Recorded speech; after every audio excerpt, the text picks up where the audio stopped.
Nous allons faire un exemple avec les points A et A1 et nous allons nous demander quelles fractions correspondent aux points A et A1. Nous retrouvons notre demi-droite qui est cette fois-ci graduée. Donc, c'est une demi-droite, elle commence par 0, son origine, et elle n'a pas de fin. C'est une demi-droite graduée parce que, comme sur ta règle, elle a des mesures. Pour mieux comprendre le fonctionnement de cette demi-droite graduée, nous allons utiliser un outil familier, notre bande unité. Et là, je vois que notre bande unité correspond donc à l'écart, à la longueur qu'il y a entre 0 et 1. C'est une bande entière. Et donc, je vois bien qu'entre 1 et 2, il y a encore une bande entière. Et entre 2 et 3, il y a encore une bande entière. Et nous pourrions continuer comme ça, entre 3 et 4, 4 et 5, 5 et 6. Nous pourrions continuer pendant longtemps. Mais à l'intérieur de cette bande, je vois bien, entre 0 et 1 et 2, 2 et 3, que cette bande, elle est découpée, divisée, partagée en 1, 2 et 3 morceaux. Donc je pourrais finalement plier cette bande en 3 pour obtenir 3 rectangles jaunes, qui seraient bien sûr l'équivalent d'une bande verte, et les 3 rectangles jaunes seraient partagés en 3 rectangles jaunes égaux. Et donc je peux faire de même pour la suite. Et là, je peux mieux comprendre la notion de graduation. Dans un premier temps, je vais chercher la mesure du point A, puis celle du point A1.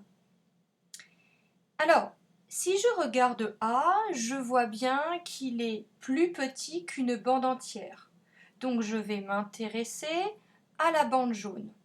Et je me rends compte que finalement, A correspond à un rectangle jaune. Mathématiquement, lorsque je prends une feuille, un gâteau, et que je le découpe en 3 ou que je plie cette feuille en 3 et que je ne prends qu'une seule part, ou qu'un seul morceau de cette feuille, cela correspond à un tiers. Maintenant, je vais m'intéresser à A1. A1, je ne peux pas dire qu'il fasse 2 bandes vertes, ce n'est pas vrai. Il mesure moins de 2 bandes vertes. Donc je vais m'intéresser aux bandes jaunes. Et donc je peux trouver finalement 2 façons de faire. Soit je dis que A1 mesure 1, 2, 3, 4, 5 morceaux, 5 rectangles jaunes, donc 5 tiers, c'est-à-dire 5 morceaux d'un gâteau que j'aurais divisé en 3, d'un morceau de papier qui serait découpé en 3. Mais je peux aussi dire que A1 mesure une bande verte entière, ça on est d'accord, plus 2 autres morceaux d'une bande. Voilà, tu le vois bien comme ça là. Ça fait donc 5 tiers, je peux l'écrire comme ça, ou je peux aussi l'écrire un morceau vert plus 2 tiers.